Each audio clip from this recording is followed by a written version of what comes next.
Tunachosema ni kwamba hatutaki kuchelewa, tunataka kukimbia na tutakimbia haswa. Lakini akina mama walioko katika jimbo hili tutawawezesha mikopo. Nimewaambia watu wa CRDB, NMB, nendeni mkawafungulisha akina mama wa account number.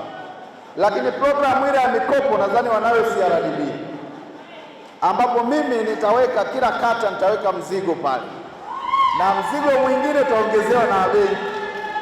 Mganyizi, nadhani umenisikia.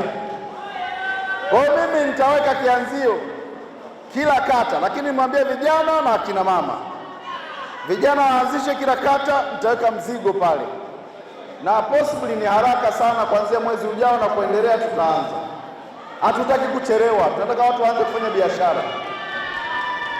Jambo lingine sasa, upige hesabu kila kata 21 uweke kamzigo kidogo kidogo, kamzigo kakubwa kidogo. Tunajua una majukumu mengi, lakini umeweza kuacha majukumu yako ukaja kuungana na Mtumbo kufurahi kwa pamoja.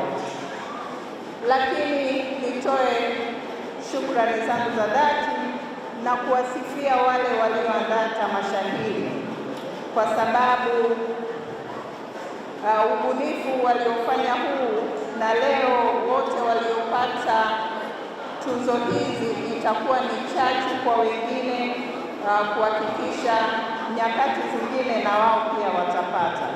Lakini pia nikushukuru sana mkurugenzi kwa kutuletea kituo hicho cha redio ambacho kimekuwa kinatoa habari, kuburudisha, pamoja na sisi kama watumishi na wakulima ndani ya wilaya hii.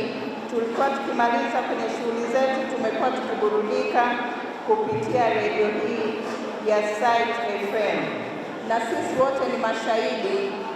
Redio hii pia ilivutia sana wasikilizaji wakati ule wa uchaguzi, namna ilivyokuwa ikiripoti matokeo ya uchaguzi, na wala haikuwa inapishana na CNN pamoja na BBC.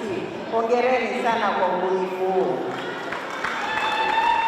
Sisi kama serikali, Mheshimiwa Waziri, tutatoa ushirikiano kuhakikisha kwamba redio hii haikwami, kwa sababu imekuwa ni sehemu ya kupashana habari ndani ya wilaya hii ya Namtumbo.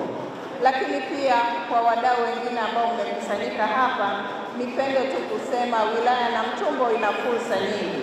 Tuna fursa za kilimo, na sisi ni kati ya wilaya zilizobarikiwa ardhi yenye rutuba, lakini vile vile tuna fursa za madini pamoja na fursa za utalii.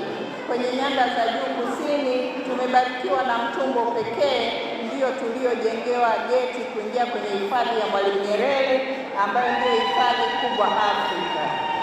Kwa hiyo tunaomba wadau wote mliofika hapa, mnakaribishwa. Kuna viwanja vya kujenga mahoteli, na leo mnaona tuna wageni mbalimbali tumewapokea.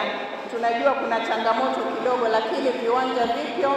Wale ambao wako tayari kwa ajili ya kuhitaji fursa ya kujenga malazi tunawakaribisha sana.